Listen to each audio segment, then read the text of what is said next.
નમસ્કાર વિદ્યાર્થી મિત્રો, આજે આપણે ધોરણ 9 વિષય ગુજરાતી દ્વિતીય ભાષાનું કાવ્ય નંબર 8 આભાર આ કાવ્યનો આજે અભ્યાસ કરીશું। તો આભાર એટલે કે ધન્યવાદ, કોઈના પ્રત્યે કૃતજ્ઞ થવું। તો અહીંયા આગળ કવિ ઉષ્ણસ જે છે તે પ્રકૃતિ પ્રત્યે પોતાનો આભાર વ્યક્ત કરે છે, કારણ કે મનુષ્ય આજે પ્રકૃતિથી એકદમ વિમુખ થઈ ગયો છે અને તેણે પ્રકૃતિ તરફથી પોતાનો મોહ ફેરવી લીધું છે। તો આજે આપણે આ પ્રકૃતિનો મહિમા કવિએ કેવી રીતે ગાયો છે તે જોઈશું। તો ચાલો મિત્રો, આપણે કવિ પરિચયથી કાવ્યની શરૂઆત કરીએ। આ આભાર કાવ્યના કવિનું નામ છે નટવરલાલ કુબેરદાસ પંડ્યા। તેમનો જન્મ વડોદરા જિલ્લાના સાવલી ગામે 28/12/1920 થયો હતો। તેઓ ઈસવીસન 1942માં BA સંસ્કૃત મુખ્ય વિષય સાથે થયા અને ઈસવીસન 1945માં ગુજરાતી મુખ્ય વિષય લઈ MA થયા। તેમણે કોલેજમાં 12 વર્ષ અધ્યાપક તરીકે અને 11 વર્ષ આચાર્ય તરીકે કામગીરી બજાવી હતી। તેમણે વિદ્યાર્થી કાળમાં જ સંસ્કૃતના સંસ્કાર ઝીલ્યા હતા અને કિશોરવયમાં કાવ્ય રચના માટેના પ્રયત્નો આરંભ્યા હતા। કવિએ મુખ્યત્વે કવિતા ઉપરાંત વિવેચનના પુસ્તકો આપ્યા છે અને તેમનું મુખ્ય સાહિત્ય સર્જન ઉષ્ણસ ઉપનામથી તેમણે આપ્યું છે। તો આવા ઉષ્ણસનું અવસાન 6/11/2011ના રોજ થયું હતું। તો મિત્રો, ચાલો આપણે જોઈએ કે તેમણે સાહિત્ય સર્જન કેવી રીતે કર્યું છે, કયું કર્યું છે। તેમના સાહિત્ય સર્જનમાં જોઈએ તો કાવ્ય સંગ્રહો તેમણે આપ્યા છે, જેમાં પ્રસૂન, નેપથ્યે, આર્દ્રા, મનોમુદ્રા, તૃણનો ગ્રહ, સ્પંદ અને છંદ, કિંકિણી, ભારત દર્શન, રૂપનાલય, વ્યાકુળ વૈષ્ણવ, પૃથ્વીને પશ્ચિમ ચહેરે, શિશુલોક, આ તમામ કવિતાઓ તેમની સમગ્ર કવિતા સમસ્ત કવિતા નામે પ્રગટ થઈ છે। તે ઉપરાંત તેમણે સ્મૃતિકથા પણ આપી છે, જેનું નામ છે સદમાતાનો ખાંચો। આ તમામ સાહિત્ય બાબત તેમણે રણજીતરામ સુવર્ણચંદ્રક અને સાહિત્ય અકાદમી દિલ્હીના પુરસ્કાર પણ એનાયત થયા હતા। તો ચાલો મિત્રો, આપણે હવે આ આભાર કાવ્યની શરૂઆત કરીએ। આ આભાર કાવ્યનો સાહિત્ય પ્રકાર છે સોનેટ। સોનેટ એ વિદેશી કાવ્ય પ્રકાર છે। સોનેટમાં મુખ્યત્વે 14 પંક્તિ હોય છે।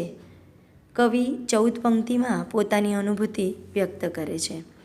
સોનેટ કાવ્ય મોટાભાગે છંદબદ્ધ હોય છે। આપણું આ કાવ્ય પણ શિખરેણી છંદમાં લખાયું છે। છંદ એટલે હિન્દીમાં પણ છંદ કહેવાય, પરંતુ મરાઠીની અંદર છંદ માટે વૃત્ત શબ્દ વપરાયો છે। તો આ સોનેટ કાવ્યની બીજી એક વિશેષતા એ છે કે તેની છેલ્લી 2 પંક્તિમાં આખા કાવ્યનો સારાંશ હોય, એટલે કે અંતિમ 2 પંક્તિમાં અસરકારક ચોટ વ્યક્ત થતી હોય છે। તો ચાલો મિત્રો, આપણે આ આભાર કાવ્ય શિખરેણી છંદમાં તેનું ગાન કરીએ।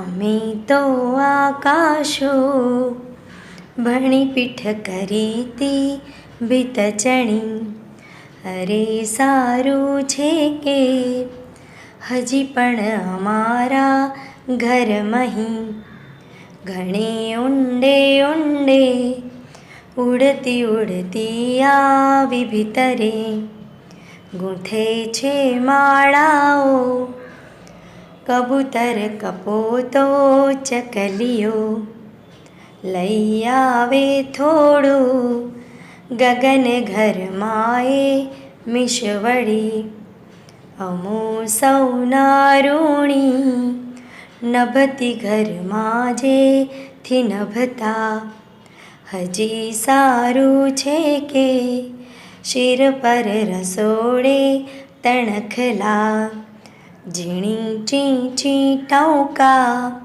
મલમલી પીછાઓ ખરી રહે, હજી એ આવે છે વનની લીલી કહેવા પરી કથા, હવામાં આગેનું પરણ મનમાં છે કખરતું, હજી તો સારું છે ભીત તરળ મામા થોચકી, વિના પૂછા ગાછા તૃણ નીકળતું ફૂંક કરીને, ભલું કે મિટ્ટીમાં હજી વન તણા દીમ મૂળો, ભલું કે મિટ્ટીમાં હજી વન તણા દીમ મૂળો, હજી વાળા છોડે નથી ઉઘડતા પ્લાસ્ટિક ફૂલો, હજી વાળા છોડે નથી ઉઘડતા પ્લાસ્ટિક ફૂલો, અમુ તો આકાશો ભણી પીઠ કરીતી ભીત ચણી. તો વિદ્યાર્થી મિત્રો, તમે જોયું ને કે શિખરણી છંદમાં કેવી રીતે ગાઈ શકાય. હવે તમે પણ આ કાવ્યને શિખરણી છંદમાં ગાવાનો પ્રયત્ન કરજો. તો મિત્રો, હવે આપણે આગળ વધીએ અને કાવ્યની શરૂઆત કરીએ. આ આભાર સોનેટ કાવ્યમાં કવિ શ્રી નટવરલાલ કુબેરદાસ પંડ્યા, કે જેમનું ઉપનામ છે ઉષ્ણસ, તેમણે પ્રકૃતિનો મહિમા આ કાવ્યમાં ગાયો છે. આજે માનવજાતે કુદરતથી મોં ફેરવી લીધું છે, પરંતુ કુદરતે તો તેનો આદિમ મહિમા એટલે કે તેની આદિમતા છોડ્યા વગર આપણી આસપાસ ઉગી જ નીકળે છે. તેથી આપણા આ સંવેદનશીલ કવિ ઉષ્ણસે પ્રકૃતિ પ્રત્યે આભારની લાગણી વ્યક્ત કરી છે. એટલે આ સોનેટ કાવ્યનું શીર્ષક પણ એવું આપ્યું છે, આભાર. આભાર એટલે કે ધન્યવાદ, કોઈના પ્રત્યે કૃતજ્ઞ હોવું અથવા તો કોઈના પ્રત્યે કૃતજ્ઞતા વ્યક્ત કરવી. અહીં કવિએ પ્રકૃતિ પ્રત્યે કૃતજ્ઞતા વ્યક્ત કરી છે અને પ્રકૃતિનો આભાર માન્યો છે. તો ચાલો મિત્રો, આપણે કાવ્યની પ્રથમ પંક્તિ જોઈએ. તો કાવ્યની પ્રથમ પંક્તિ છે, અમે તો આકાશો ભણી પીઠ કરીતી ભીત ચણીતી. એટલે કે કવિ કાવ્ય પંક્તિમાં કહેવા માંગે છે કે અમે તો કુદરતી તત્વ આકાશને અમારાથી દૂર કરી દીધો હતો. આકાશ અને અમારા ઘર વચ્ચે અમે ભીત ચણીતી એટલે કે ભીત બનાવી દીધી હતી, દિવાલ ઊભી કરી દીધી હતી, જેથી અમને આકાશ દેખાય નહીં. કુદરતથી દૂર થવા માટે માનવ સમાજે પાક્કા મકાનો અને ભીતો ચણી છે. પીઠ ફેરવીને ઊભા રહેવું મતલબ કે અમારે હવે તમારી જરૂર નથી. આકાશ તરફ પીઠનો આ અર્થ છે. વધતા ઓછા હોય તેમ ભીત ચણે છે, એટલે કે આકાશ કે કુદરતના કોઈ તત્વ સાથે અમારે કોઈ જ સંબંધ રાખવો નથી, એમ આ પંક્તિ દ્વારા કવિ કહેવા માંગે છે. ત્યાર પછીની પંક્તિ છે, અરે સારું છે કે હજી પણ અમારા ઘર મહી ઘણે ઊંડે ઊંડે ઉડતી ઉડતી આવી ભીતરે ગૂંથે છે માળાઓ કબૂતર કપોતો ચકલીઓ. આ પંક્તિમાં કવિ કહેવા માંગે છે કે આજે માનવી પ્રકૃતિથી વિમુખ બનતો જાય છે, છતાં પ્રકૃતિ પોતાની આદિમતા છોડ્યા વગર આપણી આજુબાજુમાં ઉગી નીકળે છે. પંખીઓ પણ આપણા ઘરોમાં હજી પણ માળાઓ બનાવવા માટે આવે છે.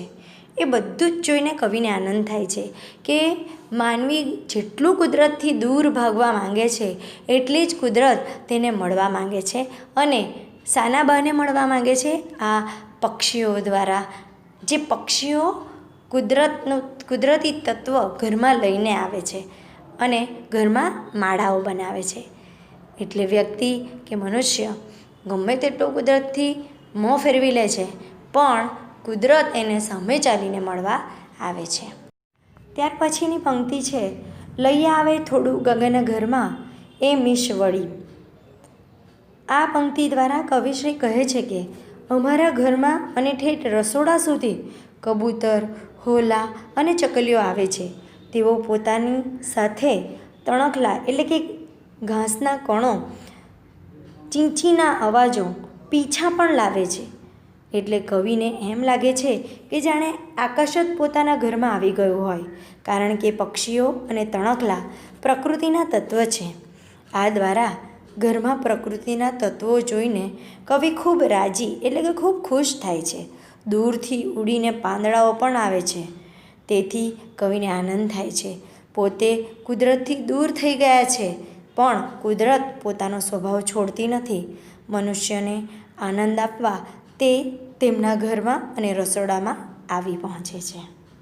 ત્યાર પછી છે અમો સૌના ઋણી નભતી ઘરમાં જેથી નભતા. આજે માણસ આકાશ બાજુ ભીંત ચણીને પીઠ ફેરવીને જીવે છે, છતાં પણ પ્રકૃતિના કુદરતના તત્વો મનુષ્યના જીવનમાંથી દૂર ચાલી જતા નથી. પંખીઓ ઘરમાં આવીને માળા બનાવે છે, ચીંચી કરીને ઘરને ભરી દે છે, મુલાયમ પીછા ખેરવીને આકાશને લઈ આવે છે. એટલે કવિ આ બધાના ઋણી છે એવું માને છે. ત્યાર પછીની પંક્તિ છે હજી સારું છે કે શિર પર રસોડે તણખલા, ઝીણી ચીંચી ટંકા મલમલી પીછાઓ ખરી રહે. હજી એ આવે છે વનની લીલી કહેવા પરીકથા, હવામાં અઘેનું પરણ મનમાં છે કખરતું. આ કાવ્ય પંક્તિમાં કવિ કહે છે કે હજુ સારું છે કે ઘરના રસોડામાં આવીને અમારા માથે તણખલા પડે છે. તણખલા એટલે કે જે સૂકું ઘાસ, જે ચકલી, કપોત, કબૂતર જે ઘરમાં લઈને માળો બનાવે છે, અને એ માળામાંથી જે તણખલા પડે છે, જે સૂકું ઘાસ માથા પર પડે છે, અને યાદ અપાવે છે કે કુદરત તમારી પાસે આવવા માંગે છે. ચીંચીના ઝીણા અવાજો આવે છે, મલમલના જેવા મુલાયમ પીછાઓ ખરે છે એ પક્ષીઓના શરીર પરથી, અને એ બધું કુદરતી તત્વ જાણે કે આપણને મળવા માટે ઉતાવળું થયું હોય એવું લાગે છે. એ બધું અમને ગગનની યાદ અપાવે છે, ને અમને આ બધાને કારણે અમને લાગે છે કે અમે ગમે તેટલું કુદરતને કે કુદરતથી વિમુખ થઈ ગયા છે, પણ કુદરત તો અમને અમારી પાસે આવવા જ માંગે છે. અને તેથી જ કવિ અમે તેમના ઋણી એવો શબ્દ વાપર્યો છે. વનની લીલી પરીકથા કહેવા, એ વનની આ બધી વસ્તુઓ જ્યારે ઘરમાં આવે છે, કે સૂકું ઘાસ છે, કે લીલું ઘાસ છે, કે પીછા છે, આ બધું જ્યારે ઘરમાં લાવે છે ત્યારે એવું લાગે છે કે આખા વનની કથા, પરિકથાઓ અહીંયા કહેવા આવતું હોય એવું આપણને લાગે છે. ત્યાર પછીની પંક્તિ છે હજી તો સારું છે ભીંત તરળમાં માથું ઊંચકી, વિના પૂછા ગાછા તૃણ નીકળતું ફૂક કરીને. ભલું કે મિટ્ટીમાં હજી વન તણા આદિમ મૂળો, હજી વાડા છોડે નથી ઉઘડતા પ્લાસ્ટિક ફૂલો. આજે માણસ આકાશ બાજુ ભીંત ચણીને પીઠ ફેરવીને જીવે છે, છતાં પણ પ્રકૃતિના કુદરતના તત્વો મનુષ્યના જીવનમાંથી દૂર ચાલી જતા નથી. પંખીઓ ઘરમાં આવીને માળા બનાવે છે, ચીંચી કરીને ઘરને ભરી દે છે, મુલાયમ પીછા ખેરવીને આકાશને લઈ આવે છે. એટલે કવિ આ બધાના ઋણી છે એવું માને છે. આ આભાર કાવ્યમાં કવિએ પ્રકૃતિનો મન ભરીને આભાર માન્યો છે. મનુષ્ય પ્રકૃતિથી વિમુખ બનતો જાય છે, પરંતુ પ્રકૃતિ માનવ જાતિથી વિમુખ બનતી નથી. એટલે જ તો કવિ કહે છે કે હજુ તો સારું છે કે ભીંતની તિરાડમાંથી માથું ઊંચકીને પૂછા ગાછા વિના તૃણ એટલે કે ઘાસ ફૂક કરીને ઉગી નીકળે છે. આમ પ્રકૃતિ આપણી આસપાસ ઉગતી રહે છે, એ આપણાથી દૂર ગઈ નથી. હજી ઘણું સારું છે કે માટીમાં હજી વનના આદિમ મૂળો સચવાયેલા છે. કવિએ ખરેખર એનો આનંદ થાય છે કે વાડે વગડે છોડે આ બધાની ઉપર પ્લાસ્ટિકના ફૂલો ખીલતા નથી, હજી પણ કુદરતી ફૂલો જ ખીલે છે. મનુષ્યએ કુદરતી જીવન જીવવું જોઈએ, પર્યાવરણ બચાવવું જોઈએ, એવી પ્રેરણા આ કાવ્ય દ્વારા આપણને મળે છે.